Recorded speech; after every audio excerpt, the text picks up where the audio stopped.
Hello, everyone, and welcome back to Coffee with Convery, where we dive into the stories of changemakers, thought leaders, and trailblazers shaping the future of business and leadership. Today, I'm joined by Dr. Steve Yacovelli, also known as the Gay Leadership Dude, a best-selling author, keynote speaker, and a leadership development expert who has dedicated his career to fostering inclusive, resilient, and purpose-driven leadership. With a background spanning the Walt Disney Company, IBM, and Tupperware Brands, Steve has spent decades helping organizations create workspace where everyone can thrive. As the founder and principal of TopDog Learning Solutions, Steve works with Fortune 500 companies and nonprofits to build leadership skills, champion diversity and inclusion, and drive meaningful change. His books include Pride Leadership Strategies for the LGBTQ plus leader to be the king or queen of their jungle, and his latest release, Your Queer Career, Workplace Advice from the Gay Leadership Dude, offer invaluable insights for professionals who are navigating today's evolving workspace. In today's conversation, we're going to explore Steve's journey, where it all began, the experiences that shaped his leadership philosophy, and of course, his mission to make workplaces more inclusive, human, and of all things, kind. Steve, welcome to the podcast. Thank you, Brian. I'm super excited to be here. Me too. I'm so excited to get going. And we'll start out. I like to always ask like some rapid fire questions to get the audience to know you. So, what do you consider your superpower?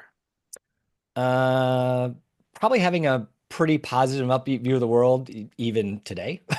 So, Tough to do, isn't it? Yes, yes. That's a good one. We got to have positivity. We got to be yeah. there. A lot of listeners on this podcast, navigating school, thinking about what subjects. What was your favorite subject in school? In kind of the K through 12 world that we have here in the States, I'd probably say it was math. Believe it or not, I Oh, was going to be a math teacher at one point, so I was really okay. into math. But I would say that switched when I went to college because I dropped being a math teacher and I ended up being, I studied speech communications, public relations. So public speaking is actually something I really, really love too. Awesome, awesome. Math. I love hearing like kind of those first inspirational areas because you still need math today, right? No I matter what do. you're doing. I run a So business, of that's course. right. You got to know how to add and subtract. Um, Thinking about first jobs, we all start somewhere. Where did you first start? What was your first job? I guess technically I lasted one day as a dishwasher in a restaurant, so that wasn't my jam. But then like the next day I ended up getting a job that I kept for all throughout high school and even into college on breaks and stuff. I worked at a family-owned pharmacy. I was a clerk. So I Okay. counted pills and made suppositories and Yeah. stacked the cigarette trays and stuff Yeah. like that. Okay. Hey, we have a common beginning because my first job was scrubbing pots. So, There you go. There you go. And I taught a class last night at and that came up like seven of us out of 12 in the room had done that as a job when we were younger. So I'm like, hey, there you go. it's humbling, right? Like, Yeah. hey, someone's Right. got to do it. We got to Yeah. keep those Didn't mind pots it. clean. Um, Picking words that describe ourselves, sometimes it's tough, but what would you use to describe yourself in one word? One word. First one that pops into my head is silly. So as I much like that. as I, study and doctorates and blah blah blah books, I don't take myself too seriously, and I like to put googly eyes on things just to freak out my husband, and so it's kind of fun. I love that. Humor goes a long way. So let's jump in. As I was telling you as we're getting started, a lot of listeners here trying to figure things out, like where do I go with my career? What do I do? And they always ask me, especially I always want to ask my guests, is like, where did you start? How did you get going? Can you take us back a little bit to the earlier the years and how you kind of got to where you are? Yeah, so when I think about where I wanted my path to go, and in undergrad, everybody on my college campus knew I wanted to work for Disney. I had no connections other than understanding the brand, like so many people do. And like, you know what? I'm going to get this PR degree, speech communications, and I'm just going to drive down to Orlando and get a job with Mickey. And had no no connections. I had a friend of a friend of a friend who had a roommate situation I could take advantage of. So I'm like, okay. And I just packed up my little car and drove down. No job, but I got one, and it was an hourly employee. And it was so this is totally dating myself, Brian, but this is the It's days okay. before the internet. So Yeah. people who wanted to make reservations or vacation plans called the 407W Disney number. And I was one of 499 other folks on the other line that That's did good. all the reservations and all that stuff. So that lasted a whole 6 months until I was like, this is not my jam. But at least it got me to test the waters for Yeah. my inclusion. And then, flash forward, I ended up working back at Disney several years later in a more professional capacity, actually working with Disney Cruise Line. But that's kind of where the taste of professionalism started, and all the while weaving through that, the concept of inclusive leadership, DE&I, was planted when I worked at Disney. But it even started in fourth grade for me as a kid when I took a class where we had to study people with different abilities and what their life is like. And so, Mm, this, and what's really cool is I happen to have re-met that same teacher about 4 months ago. When I was home in Pennsylvania, where I grew up, and she was beloved by a group of friends of mine, and so we had this little like impromptu reunion, and we invited her, and I was able to tell her that story. I said, I'm doing what I do as a profession 30 years later because of that class that you did when I that's was awesome. 12 years old. And she's like, oh my She gosh, it must was have been so like, oh wow, cool. that is awesome. And for those watching, I still have the mug I received from that class back in fourth grade, because we presented in front of the Pennsylvania State Student Board, or wherever they're Yeah, called, and they gave us a mug, and I actually still have that mug to this day. that is so special. That is so cool. Amazing. She must have felt like $1 million when you saw her and told She her that did, and story. she's a lovely woman, and we were Facebook friends, but I never Yeah, told her that specifically, and she's just like, "This is amazing." amazing. So these pivotal moments with these organizations, how did that affect and shape your approach for leadership? So, really, I started playing around in the leadership space early in my career. Yeah. After the whole, I didn't succeed at Disney the first time kind of thing, but I started getting into corporate training, and then it wasn't until I landed my job at Disney Cruise Line that I started getting into both the leadership and really the intersection of leadership and inclusion and diversity, equity, inclusion. And so that was in the early OOs. Hmm. And I was only at Disney for about a short 5 years, but it really helped shape how I looked both at the world of leadership, but also the world of diversity. And like I said, as that intersection of those two concepts and how every leader can create that sense of belonging and kind of moving forward. And so I have to say, setting sail on the Disney magic for the first time when I was shadowing the woman whose job I was taking, who's now one of my best friends, 25 years later, was such a pivotal time for me to really understand what that looks like. But Ruth, she approached me actually on that voyage, and she's like, let's have dinner. I'm like, we're on a ship for 7 days. Where are we going? She's like, okay, no, let's go to the spa. And so, side note, when you work for a cruise line, you see your colleagues in swimsuits a lot more than you would want to. And it's I'm not nothing against Ruth, but it's No, just no, like no. you go to the crew beach, and there's like, there's the head of HR who's in a swimsuit. You're like, this is really weird, but that's just, crew life. But she's like, we should start a business. I'm like, what? We have a job. I'm taking your job and you're moving on to somewhere else. She's like, no, together we're the perfect chief learning officer. I'm like, hmm. So we went to the head of HR for a cruise line at the time, and we told her the deal. And she's like, thank you for sharing. Don't use Disney stuff and don't use Disney time. Have fun. And, kind of a side note, if you're listening, wherever you make your next career move, there's nothing to stop you from doing a side hustle, and I didn't need to, Yeah. but I wanted to. And I love Ruth. Like I said, she's my best friend to this day, a fantastic mentor. And so we started playing around, and that's actually how TopDog started. And that was 2002.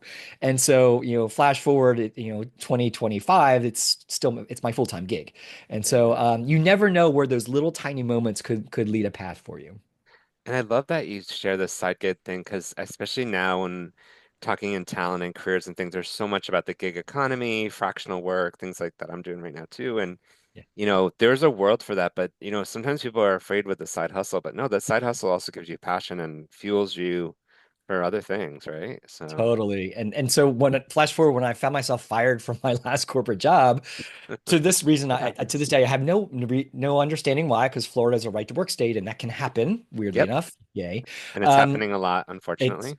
sadly happening a lot. And so I actually moved to France for a few months because Ruth had just moved there. She was still with Disney. She got promoted and was running Disney University over there. And I just got let go from my job. And she's like, well, come with me. At the time I used to speak French. And she had this beautiful 100-pound chocolate lab named Potter because he had a big scar down his side. And she's like, you can help Potter get settled in. So I was going to go for a week. And she's sharing this over dinner with my husband because I had my business partner and then I had my partner. And he's like, "Why don't you go for a couple months, get your stuff together?" And he said something different than stuff.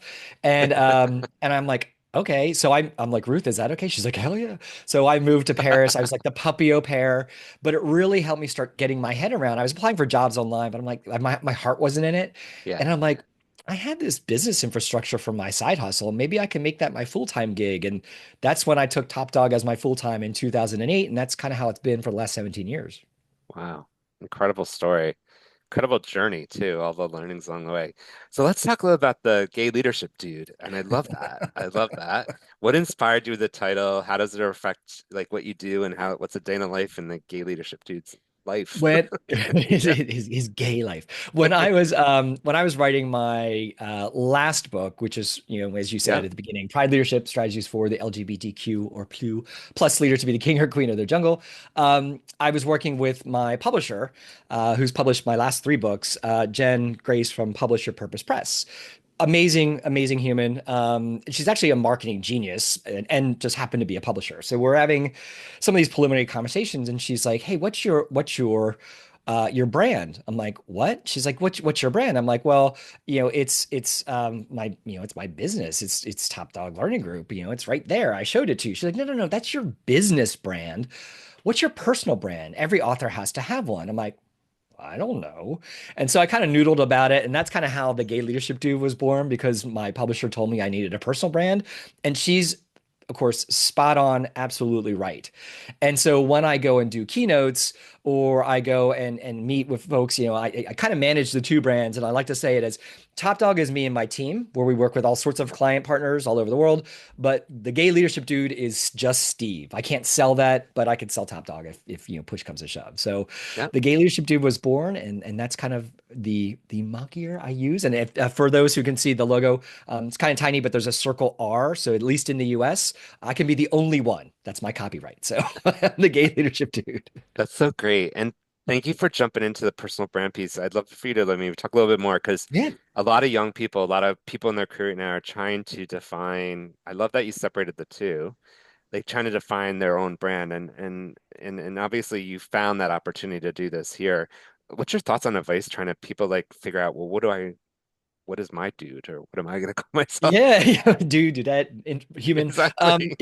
Be by embrace our non-binary friends. So I wish I would have thought about that earlier because, as I said, the way I separate it is I could sell Top Dog, but the gay leadership will always be me. And I think, especially as you start going around careers, and if you want to establish being like a thought leader in your respective profession, you have that hook, have that thing. And so I often say, when I'm in front of people, or you automatically know three things about me: that I'm gay, that I self-identify as a dude, but most importantly, the topic that I love to talk about most is leadership. And so, boom, right there. And yay, I don't have to come out anymore. That's kind of nice because that's exhausting. But it As we just, know. yeah, right. But it just really makes that brand stick. And I can't tell you how many times I've come up or seen people at conferences, maybe do follow me on LinkedIn or other social media, and they're just like, "Oh my gosh, you're the gay leadership dude." They don't remember my name, but they remember the brand. I'm like, fantastic. And so that just goes super far into establishing my credibility as a professional in this space. And you can't take that away from me if I get fired or lose my company or whatever that looks like. That's really good. Thank you for sharing that insight. Yeah. I think it's really helpful to the listeners. So let's talk about Top Dog and the learning group. And I know, we were talking earlier and then introducing you as well, that you help organizations become more inclusive. As I was putting these questions together to ask you and thinking about it, I don't know if it was the same world it is today, but there are challenges Yeah. in this world, as we know, and with companies facing DE and I. And I wanted to ask you because I know obviously you help up companies overcome it, but now there's a lot of other pressures too. So how are you dealing with this whole landscape? Obviously still trying to keep it front and center for these Mhm. organizations and for the world. But what's going on? Yeah. Yeah, so I'll first kind of explain a little bit deeper what exactly is this dog thing that you keep talking about. Yeah. So we train humans. The only dogs I train are my own. But I do like to say, from a branding perspective, our doghouse sits in the center of four insanely complementary areas. We focus our energy on what we call essential leadership. So Okay. leadership 101. How do you, as maybe a shiny new leader or someone who's never led a team before, what are the tools that you need to be successful? Then, of course, we do what's currently called inclusive leadership. I'm probably going to rebrand that as human-centered leadership just to get away from some of those horrible bunny ears, if you're not watching, words D, E, and I that we have. But that whole strategy is solutions that are focused on any leader, just regardless of who you are, creating that sense of belonging in your respective workplace. And so, what are those tips, strategies, tools to create a more positive and, quite frankly, inclusive work environment?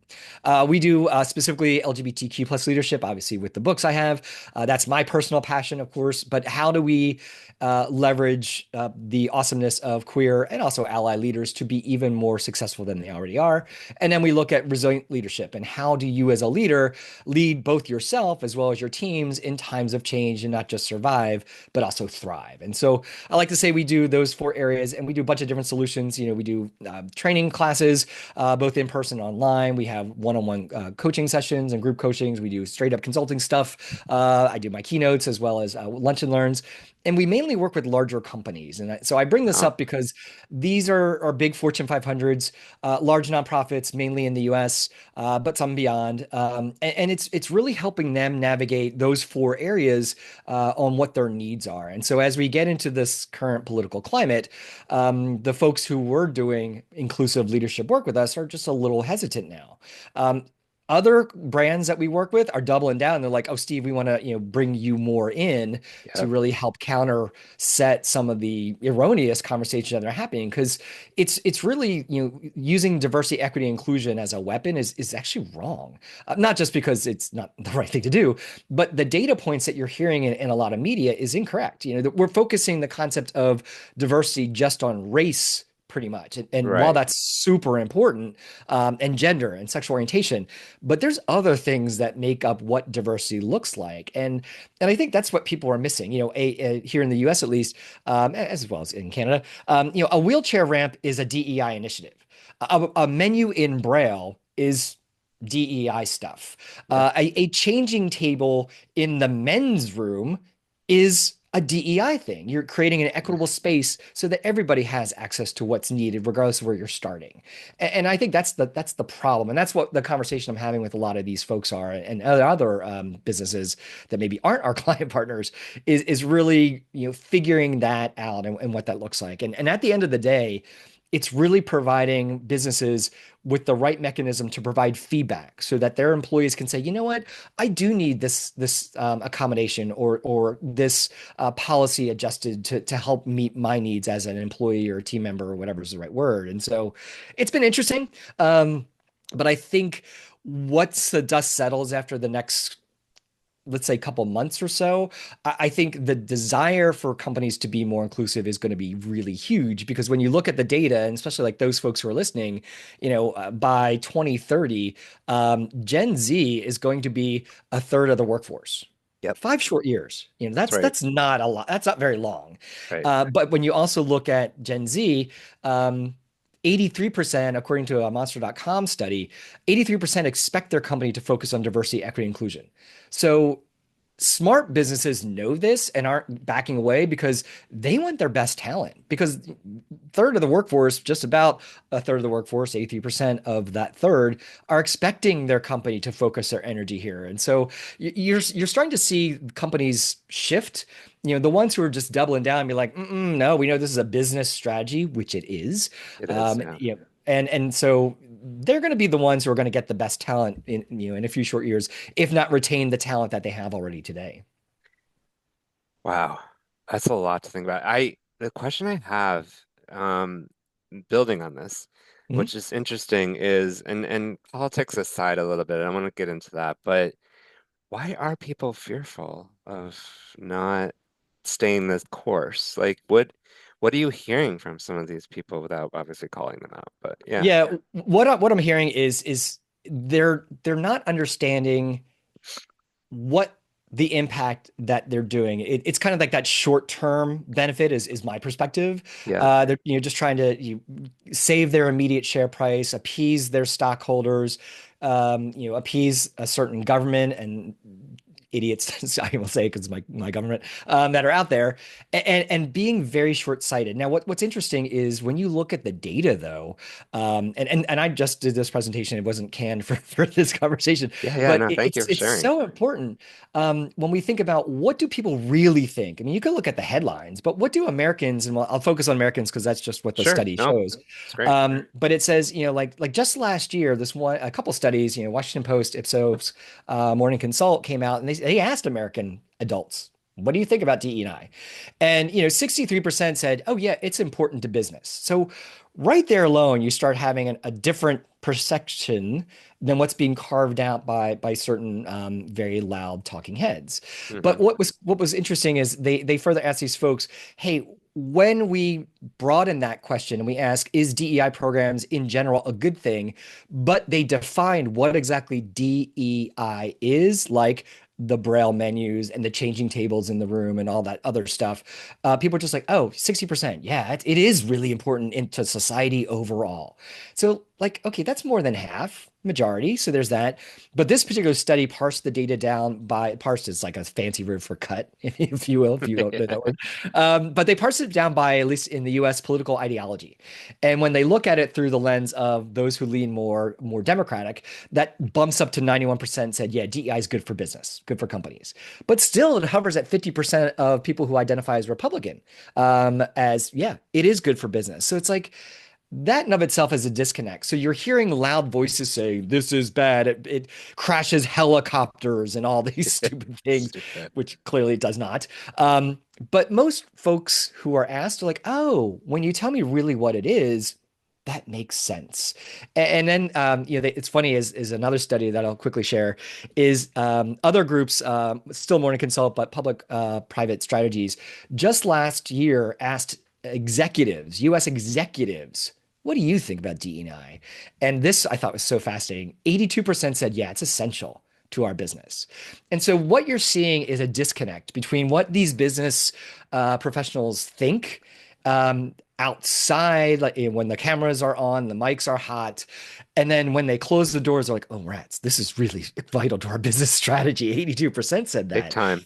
And then even this study also parsed it down by political ideology, doesn't shift a whole lot. Still 75% or more Republican leading CEOs and executives said, yeah, this is important. So what you're seeing is a shift of public perception that, DEI bad, you are the punching bag right now. But behind closed doors, even when these companies are saying we're getting rid of DEI functions, a lot of them, not all of them, but a lot of them are saying, okay, we got rid of DEI, wink. It's now called, human-centered leadership, or it sits in our legal department. We dismantled, bunny ears if you're not watching, the DEI function, but the work is still getting done elsewhere. And I actually think that's what's happening. I have a lot of Amazing. friends in big Fortune 500 companies whose job title included DEI. Many of them, some did absolutely get fired, but a lot of them didn't. They just might have a different title or generic title as like HR manager or something like that, Yeah. and with the idea that they focus on the work. So I do think it's just it will. I won't say blow over immediately, but I think given the data points of Gen Zers and those who are listening, and coupled with what's really going on behind the scenes, I think the work is still going to come back. It just might have a different label. Wonderful insights. Thanks for sharing all these Yeah. data points too, because data is key, knowledge is key, leadership is key. And I think too, like I always tell young people, like you might see some of this noise and static, but you are the generation coming. You can demand that this is what you want. Like, don't, you're not, no one's telling you. And then I think the other thing that's really interesting when I was listening to you too is, a lot of these organizations that are B2C, so business to consumer, Yep. you have to show, and people want to see someone reflected in who they're talking to and knows their lived experiences, especially if you're buying a product, a service, or Yep. whatever it is. And when you don't have that, you see companies fail, right? Hmm. So it's it's a strategic and yet it's also a human facing situation that people look for. So When I we teach kind of like our generic inclusive leadership programs, the very beginning I started, I said there's three reasons why companies go down the path of being more inclusive. On one side of the spectrum, it's legally we have to, depending on where you sit in the world, there's yeah, certain things you have to do for accommodations, etc. So the legal reasons we'll let the lawyers kind of share of that. On the complete opposite side is, hey, this makes the world better. Brian, I'm sure you sit there, I sit there, many of your listeners I'm sure sit there, but what tell is like it's the business case. You don't yeah, have to say it's the right, it's the right thing to do. Hopefully you do, but if you don't, that's okay for now. But let's talk about how this impacts your bottom line, how your retention, as you just said, how you attract the best talent, and how you engage your customers, and they see themselves reflected in your marketing and your executive committee and all that good stuff. And that's why I love that stat about Gen Z being 30% of the workforce and 83% of them want DEI focused because that's awesome. And that gives me, as a 50 something year old man, hope yeah, that the 100%. younger folks are gonna really shake things up in a great way. Absolutely. So let's flip back a little bit. I want to go over your books again because I know I skipped ahead and then went back, but I know you have two books. So Pride Leadership focuses on strategies for LGBTQ leaders. What are important leadership skills you think that LGBTQ plus professionals need? And you call that out. There you go. Thank you for that. Yeah, yeah. So sure. When I was writing Pride Leadership, I was actually writing a quote unquote generic leadership book. I was at a conference, actually the National Gay and Lesbian Chamber of Commerce here in the States. There's one very similar in Canada as well. Yep. But I was at my very first conference, and I'm sorting business cards before a session. The woman next to me, sitting on the floor, is doing the same thing, and I was like, she's like, "What do you do?" I'm like, consulting, blah blah blah. How about you? She's like, "I'm a publisher." I'm like, there's a book in my head. She's like, let's get that book out. And, Jen, I already talked about earlier. So that's kind of how we met. So I'm starting to put things together. And then, Brian, do you remember the original Sex and the City TV show? Yes, I love that Yes, show. okay. I do too. I just rewatched it again. Good, good. And for those who don't have no idea what I'm talking about, there was a show back in the 90s-ish, and it was about this author, columnist, Carrie, and she'd sit down at her computer, each episode, and she'd type in, I couldn't help but wonder. So I'm doing advocacy work here in Central Florida as well as beyond in the US. And I'm watching our brothers and sisters and siblings in the queer community advocating on behalf of our community and equal rights. And my little Carrie Bradshaw kicked in. It's like, I couldn't help but wonder, is there something about the queer experience, very generic, of course, but in general, the queer experience that helps us look at the world and look at leadership a little bit differently. And so that's where I like to say it's leadership through the rainbow lens. And that's actually how Pride Leadership kind of I pivoted and shifted and really started thinking about. So like I have the six competencies that I focus on. And if you're not looking at the screen or able to, it's authenticity, courage, empathy, communication, relationships, and culture.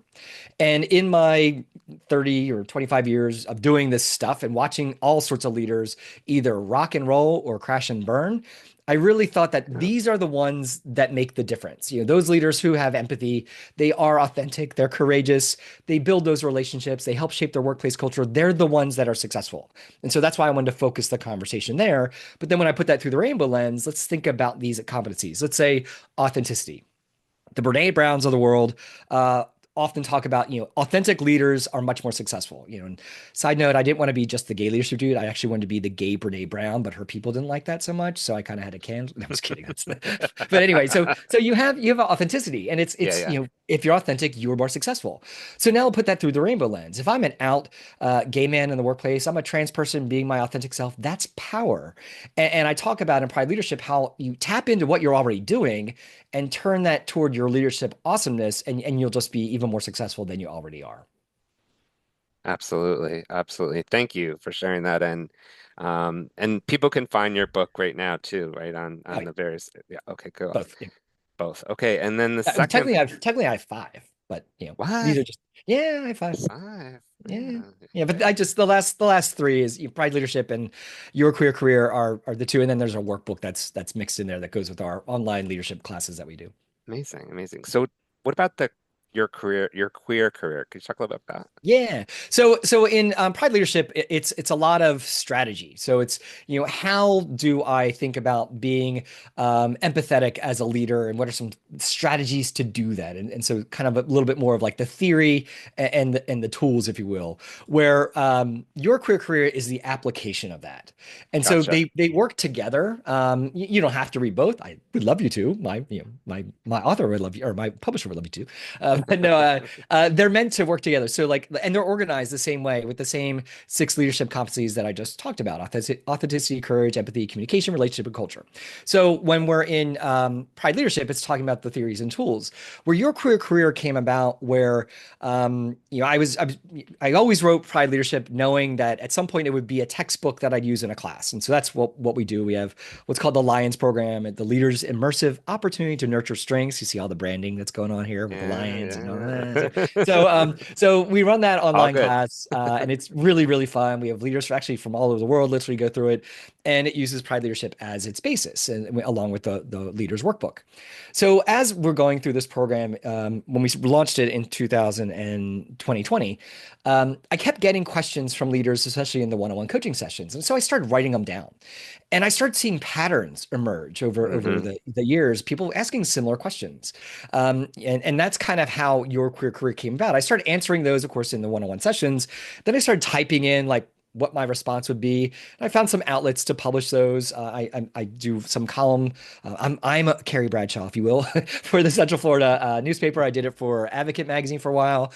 Some Very other cool. queer publications, yeah. And Yeah. so we started putting them out there, and it so became a way for me to kind of get these out there that might benefit others. And so it's like, dear gay leadership dude, I think my boss is homophobic. What should I do? And so basically, I would take some of the tools from Pride Leadership and apply them to that situation and talk about, oh, here's how you be authentic, and here's how you talk about having that difficult conversation with that boss. And at the end of the day, if you're still not satisfied, you are a powerful person. You can take your toys and leave and go elsewhere. That's And right. so that's really what your queer career is. It's organized by the same six competencies. So you'll have like 4 or 5 questions as it relates to authenticity, as it relates to communication, et cetera, et cetera. Just kind of put in a package that allows you as the reader to maybe be like, ooh, I'm in that same situation. What does the gay leadership dude say I might do to kind of get out or manage that situation? Amazing, amazing. Thank you for highlighting that. Yeah, it's Um, leaders together. amazing stuff. I'm so excited to have you here and talk some more. And I feel like we could talk for hours about all this stuff. It's so cool. What's on the horizon? Like, what exciting projects, initiatives, and things are you working on now that might be interesting to share with the audience? Yeah, I think it's what's exciting, not because of why, but because of how, is really rebranding some of our inclusive leadership programs to think about it as being more human centric. Because at the end of the day, that's what it is. It's nothing. It's not you're providing preferential treatment. That's the word I want. Yep. But it's just creating that sense of belonging for everybody, whatever they need. And so really rebranding those, I think, to get over the noise that's out there.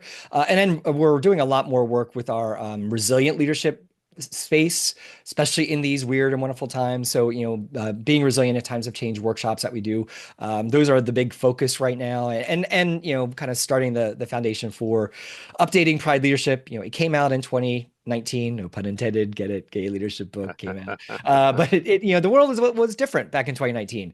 And so while the core principles are still there, slowly kind of moving through and updating that book Yeah. to make it a bit more contemporary, 5-ish years later, 6 years, and really just trying to make a world a bit more inclusive, one leader at a time.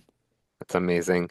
So thinking about our audience and everything you've shared on leadership, inclusivity, the career journeys you've had, what what what kind of advice would you give to maybe emerging leaders who are, at that point where they're trying to step up, and make some differences in the workplace? What advice would you give them, whether they're LGBTQ plus, Indigenous, Black, Yeah, it doesn't matter. I think doesn't any, matter. as you said, a Yeah, human-centric approach here. What would yeah. be the advice you'd give? I think, one of the things I talk about in both Pride Leadership as well as your queer career and my keynotes as well is the concept of silent collusion. And so if you're not familiar with that phrase, it's when someone says a disparaging remark and no one says a word to refute it, even if you're not on the receiving end. So, I often use the example, I was in a meeting and someone said, women drive.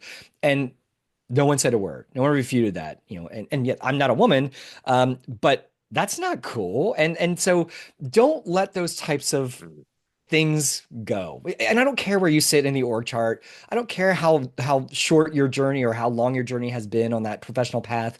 We all have the power to create inclusive spaces regardless of our title. And so have that leadership courage. There's a reason why it's one of the six, but have that leadership courage to be able to step up. And it could be big or small things. It could just be like, whoa, I just let people know, I'm not on board with that. Or it could be like, wow, Bob, we'll say Bob was the person who said that, even if Bob is the senior executive. What did you mean by that statement? Having the courage to ask that and push that and not engage in silent collusion will not just be make the workplace better, but it's going to go super far to show that you're that inclusive leader. And that's what people want to see, especially in this day and age. So, and if you have no idea what I'm talking about, we'll plop a link to a free mini training we created. We call them learning tapas in TopDog Learning Group. And so there's a little learning tapas to see the 6 strategies that you can employ to beat silent collusion when it's happening in your respective workplace. amazing. And I'll also include that in the notes of the Yep. podcast and other things so we can have people check that out. So first of all, man, this has been amazing, and you are quite the individual. And I want to thank you so much for, sharing your incredible journey, your insights, your passions. It's amazing to have you here today, and thank you so much for Thank being a part you. of Coffee with Thank you Convery. for the space, Brian. I think it's really important. Thank you so much. For our listeners, if you enjoyed today's episode, please share it with your network. You can find us at coffeewithconvery.com now, or also on your favorite podcast platform. We also have our Instagram channel where you can listen for updates and more inspiring content. This is Coffee with Convery. Remember, where we show you that success isn't about climbing the corporate ladder. Sometimes it's about building your own jungle gym. Thanks again, Steve. Thank you.